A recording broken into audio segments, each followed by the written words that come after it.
Miracle on 34th Street is about an old man trying to prove to a little girl he's Santa Claus. It's a remake of the 1947 Christmas classic, except it doesn't understand any of its characters and why they do things.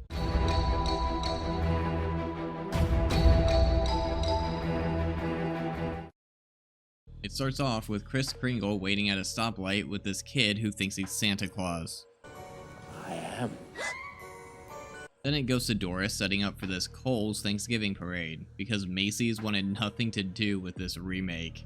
And she sees Kris showing the parade Santa how to use a whip, and he gets upset because that Santa is drinking alcohol. And he starts yelling at him and pulling on his costume and yelling for the cops, which is not the point of why Kris was upset in the original. He was upset because the guy was too drunk to even stand and he didn't want the children to see that. He goes and finds the conductor of the parade to inform her. He wasn't looking to get him in legal trouble and he wasn't looking for a fight. He just didn't want this drunk to represent him in front of children.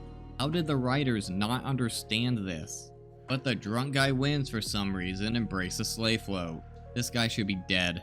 After seeing this, Doris, I'm Dory Walker. or Dory I guess, runs after Kris to offer him the job of Santa Claus. When in the original, she only asked him because he notified her of the drunk Santa and it was a gesture of gratitude. But in this, she basically forced him to do it and he does a great job. Dory is tired of this parade crap and goes home, where her daughter Susan made a video explaining that she's at Fred Gailey's, Mr. Bedford's. okay, Fred Bedford's apartment watching the parade.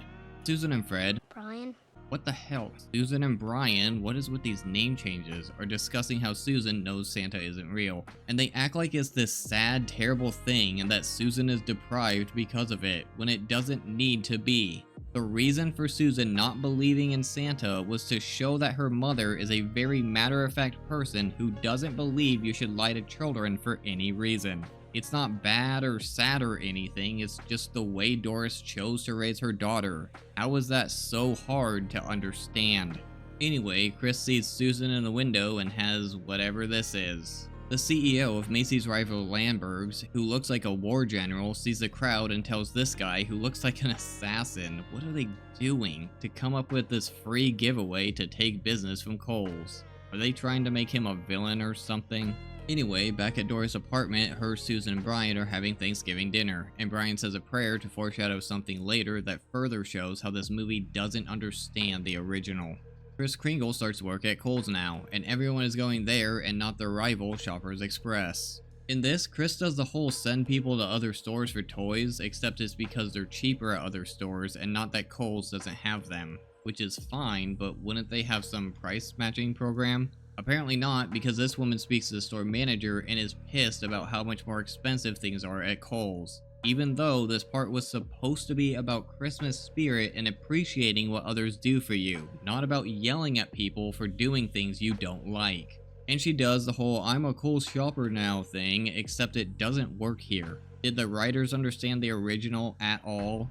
Anyway, Doria and whoever this is supposed to be come up with the idea to pitch the send shoppers to other stores idea to Mr. Cole. For God's sake, the reason the original had Mr. Macy hear about it through the grapevine and have the idea himself to have everyone else do it was to show the magnitude of the impact Kris Kringle was having on people. God damn it, did the writers even watch the original?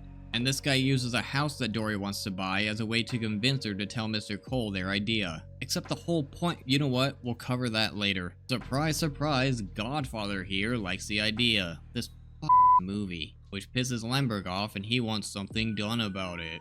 So they're making evil schemes now? I don't care. Back at Kohl's, Brian convinces Susan to tell Santa what she wants for Christmas. And Dory sees and gets upset and scolds Brian about it.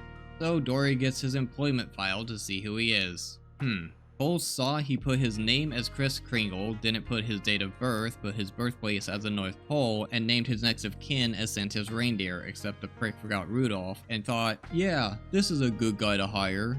They kind of asked for this. I guess Kris Kringle left his reindeer in Central Park and is visiting them. What the okay. And these people from Shoppers Express come by and offer him a job. He says no, but this dumbass accepts a ride home from them. Yeah, they're not up to anything at all. Why are they trying to make this an evil scheme?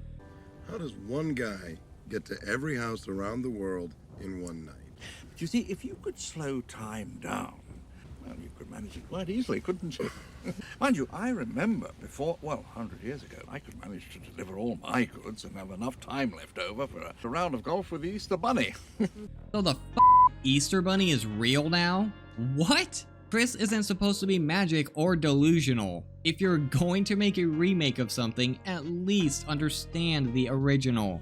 Anyway, the next day, while seeing children, Susan sees Chris using sign language with a deaf child. So now Susan believes he's Santa Claus, which is special I guess, except the reason this works in the original is because he spoke Dutch with a child, which is a language that very few people in the United States know. Yes, there was an increased Dutch population in northeast United States in the 1940s from early colonizations and refugees from the German invasion during World War II. But it wasn't enough to be a common language that even 10% of the population knew. It was probably a language that Susan had never heard before, and here's this guy who's not Dutch speaking it fluently to an orphan child. To where sign language is a very common language. In fact, it's the third most used language in the United States behind English and Spanish. Someone who is dedicated to being Santa Claus is probably going to know at least some sign language, so it's not special. This is why Chris speaking Dutch convinced Susan that he's really Santa Claus. I know, but Susan is 6, but she has a mother who treats her like an adult and tells her facts on how things are. She's probably seen people use sign language before. Using a very common language like sign language isn't something that would convince her that Chris is Santa Claus. If you're going to make a remake, at least understand why things happened in the original. Whatever. That night, the Shoppers Express employee is talking to drunk Santa, who I guess is still distraught like 2 weeks later, and hires him to make Chris look crazy. For God's sake, why did they feel the need to make the rival store the villains? That's not the reason behind having a rival store. Macy's and Gimbel's were actual rival stores in the 1940s. They had Gimbel's in there to show competition. Gimbel's wasn't bad or evil or anything. In fact, the most they did was steal the send customers to another store idea, which is what businesses do to each other all the time. Then Kris Kringle unites Gimbel's and Macy's to a common cause, which was a big deal back then. The entire point of having Gimbel's in there was to show how Chris uses kindness and Christmas spirit to bring people together, which they can't do now because they made them assholes. If you're going to have something in your remake, at least understand why it's in there in the first place. This isn't gonna get much better. Anyway, Chris is so popular now, he's on Good Morning America. And that night, he's babysitting Susan while Dory and Brian go on a date, and Susan tells Chris what she wants for Christmas. A house, a brother, and a dad. Why did they add the brother and dad thing? The point of this Santa is he helps parents find what physical toys their kids want for Christmas and helps them buy it for them. He's not magic and makes people fall in love. That's not the point of this movie. This thing is shit. At their date, Brian proposes to Dory, but she says no. Oh no, what if Susan doesn't get her father and brother for Christmas? Then Chris leaves the apartment and this doorman opens the door for him, which is Alan Greenman, who played Alfred in the original and is the only actor to appear in both the original and the remake of this film, and was the last surviving actor from the original until his death in 2016. Anyway, he sees sad Brian and they talk about Dory's sad life. And of course, if I can't convince the mother, I have no hope of convincing the child. Tooth Fairy told me that. Holy shit. Now the Tooth Fairy is real? This movie is bullshit. The next day, drunk Santa goes to Kohl's and basically calls Chris a pedophile and tells the kids he's a fake, which makes Chris violently mad, which is not the point. Alright, that night, drunk Santa and the Shoppers Express employees follow Chris while drunk Santa calls him a pedophile again. So Chris gets pissed and hits him with a cane in front of a bunch of people, which is not the reason he hit someone in the original. It wasn't that he was mad that someone was insulting him. That is a selfish reason and it's not in his character. The reason he hit someone was because Macy's psychologist was overreaching his position and giving Alfred, a child, false ideas about himself that were upsetting him.